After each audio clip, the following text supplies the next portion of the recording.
ಕಾಂಗ್ರೆಸ್ ಸರ್ಕಾರದ ಗೃಹಜ್ಯೋತಿ ಯೋಜನೆಗೆ ದೇಶಾದ್ಯಂತ ಶ್ಲಾಘನೆ ವ್ಯಕ್ತವಾಗಿದೆ. ಹೈಕಮಾಂಡ್ ನಾಯಕರು ಹಾಡಿ ಹೊಗಳಿದ್ದಾರೆ. ಅದನ್ನ ತೋರಿಸ್ತೇವೆ, ನೋಡ್ಕೊಂಡು ಬನ್ನಿ.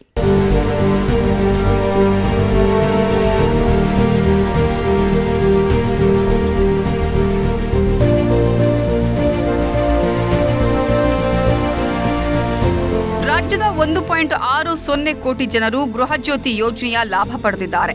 ವಿಶೇಷವಾಗಿ ಮಧ್ಯಮ ವರ್ಗದ ಜನರಿಗೆ ಹೆಚ್ಚಿನ ಅನುಕೂಲವಾಗಿದ್ದು ಹರ್ಷ ವ್ಯಕ್ತಪಡಿಸಿದ್ದಾರೆ.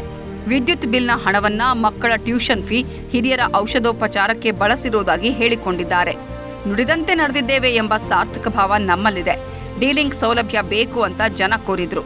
ಈಗ ಈ ಸೌಲಭ್ಯವನ್ನ ಒದಗಿಸಲಾಗಿದೆ. ಸಾಫ್ಟ್ವೇರ್ನಲ್ಲಿ ಬದಲಾವಣೆ ಮಾಡಿ ಜನತೆ ಈ ಸೌಲಭ್ಯ ಒದಗಿಸಲಾಗಿದೆ. ಈ ಎಲ್ಲದಕ್ಕೆ ಹೈಕಮಾಂಡ್ ನಾಯಕರಿಂದಲೂ ಶ್ಲಾಘನೆ ವ್ಯಕ್ತವಾಗಿದೆ. ಬರೀ 5 ಗ್ಯಾರಂಟಿಗಳನ್ನು ಮಾತ್ರ ಬಜೆಟ್ ಮೂಲಕ ಜಾರಿ ಮಾಡ್ತೀವಿ ಅಂತ ಘೋಷಣೆ ಮಾಡಿಲ್ಲ.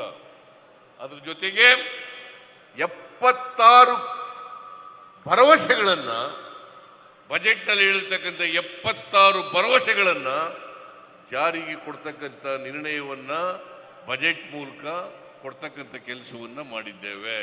ಮುಂದಿನ 5 ವರ್ಷಗಳಲ್ಲಿ ನಮ್ಮ ಮ್ಯಾನಿಫೆಸ್ಟೋದಲ್ಲಿ ಹೇಳಿರ್ತಕ್ಕಂಥ ಎಲ್ಲ ಭರವಸೆಗಳನ್ನು ಕೂಡ ಈಡೇರಿಸ್ತೇವೆ ಅಂತಕ್ಕಂಥ ಮಾತನ್ನ ಇವತ್ತು ನಿಮಗೆ ಸ್ಪಷ್ಟವಾಗಿ ಭರವಸೆ ಕೊಡಲಿಕ್ಕೆ ಬಯಸ್ತಾ ಇದ್ದೇನೆ. ಈ 5 ಗ್ಯಾರಂಟಿಗಳನ್ನು ಮಾಡಲಿಕ್ಕೆ ಸಾಧ್ಯ ಇಲ್ಲ. ಬರೀ ಕರ್ನಾಟಕದ ವಿರೋಧ ಪಕ್ಷದವರು ಅಷ್ಟೇ ಹೇಳೋದಲ್ಲ. ಈ ದೇಶದ ಪ್ರಧಾನಮಂತ್ರಿ ನರೇಂದ್ರ ಮೋದಿ ಅವರು ಒಂದು ಕಡೆ ರಾಜಸ್ಥಾನದಲ್ಲಿ ಹೇಳಿದ್ದಾರೆ, ಈ 5 ಗ್ಯಾರಂಟಿಗಳನ್ನ ಜಾರಿ ಕೊಟ್ರೆ ಕರ್ನಾಟಕ ರಾಜ್ಯ ಆರ್ಥಿಕವಾಗಿ ದಿವಾಳಿ ಆಗ್ತದೆ. ನರೇಂದ್ರ ಮೋದಿಜಿ 5 ಗ್ಯಾರಂಟಿಗಳನ್ನ ಜಾರಿ ಕೊಡ್ತೇವೆ. ನಮ್ಮ ಈ ಬಜೆಟ್ನಲ್ಲಿ 23-24ಕ್ಕೆ ಮಂಡಿಸಿರ್ತಕ್ಕಂಥ ಬಜೆಟ್ನಲ್ಲಿ ಅದಕ್ಕೆ ಹಣವನ್ನು ಒದಗಿಸಿದ್ದೇವೆ. ಆದರೆ ಕರ್ನಾಟಕ ರಾಜ್ಯ ದಿವಾಳಿ ಆಗಲಿಲ್ಲ.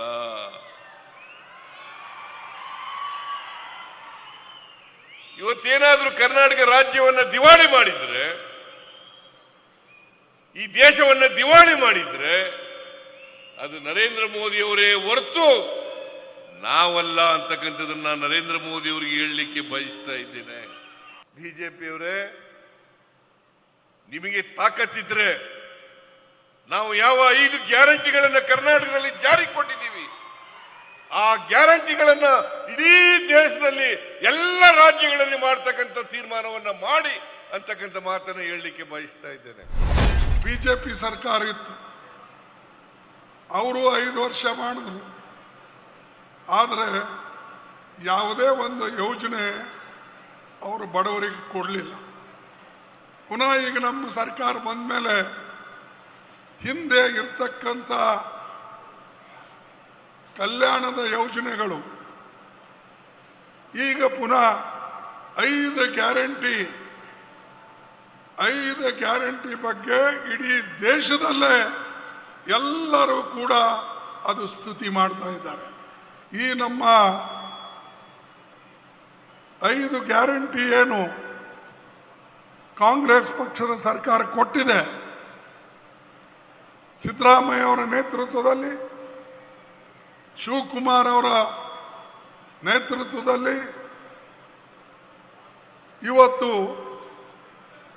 ಅದರ ಬಗ್ಗೆ ಇಡೀ ದೇಶದಲ್ಲೇ ಮೆಚ್ಚುಗೆಯನ್ನು ವ್ಯಕ್ತಪಡಿಸ್ತಾ ಇದ್ದಾರೆ. ಸುಮ್ಮನೆ ಬೋಗಸ್ ಇವು ಭರವಸೆಗಳಲ್ಲ, ಅಥವಾ ಬೇರೆ ಪಕ್ಷದವರು ಏನು ಬೋಗಸ್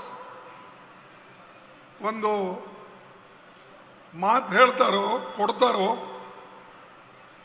ಆ ರೀತಿಯಾಗಿ ಇದು ಅಲ್ಲ. ಹೇಳಿದ್ದನ್ನು ನುಡಿದಂತೆ ನಡೀತಕ್ಕಂಥ ಸರ್ಕಾರ ಯಾವುದಂದ್ರೆ ಅದು ಕಾಂಗ್ರೆಸ್ ಸರ್ಕಾರ. ಗೃಹಜ್ಯೋತಿ ಲಾಭ ಪಡೆದವರಲ್ಲಿ ಬಡ ಮಧ್ಯಮ ವರ್ಗದವರೇ ಹೆಚ್ಚು. ಅರಣ್ಯ ಪ್ರದೇಶ ಹೆಚ್ಚಾಗಿರುವ ಜಿಲ್ಲೆಗಳಲ್ಲೂ ಬಡ ಮತ್ತು ಮಧ್ಯಮ ವರ್ಗದ ಕುಟುಂಬಗಳೇ ಹೆಚ್ಚಾಗಿವೆ ಅನ್ನೋದು ಕೂಡ ಗೃಹಜ್ಯೋತಿ ಫಲಾನುಭವಿಗಳ ಅಂಕಿ ಅಂಶಗಳಿಂದ ವ್ಯಕ್ತವಾಗ್ತಿದೆ.